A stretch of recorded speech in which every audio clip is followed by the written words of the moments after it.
there. Now I've got my blood and my sweat in this wood. I think I'll laugh that way, Riley. Thanks, Riley. Thanks a lot. Hmm? You need a Band-Aid? Oh, we'll leave me Saw this alone. down. Need a bottle with some milk in it? Oh, it's a funny kid. Oh, watch that. Watch that right there. Finger. Or don't watch it. I forgot. Do whatever you want. Forgot about that piece. Even though he literally just said it as soon as he started. You would have done the same thing. Whoa, whoa now. We're not out here making any common sense. You stop that right now. You'd be murdered with this. You got a piece of one over there?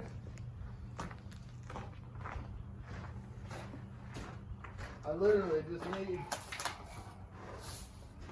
Yeah, that'll work. You kept going. Now, the next question is, where do I put this? Do I leave it out with the other stuff in the weather? See, the whole point of the way I'm doing it is I'm doing it the European wrap, so there's bark on the top. So it's like a sacrificial board, so to speak. Well, what if you put it out where, up at the barn where the trailer is? I thought about that. Now I have to move my trailer out of there. Oh, poopy. I forgot to fix this. You cut yourself, didn't you? Anybody got a hairpin?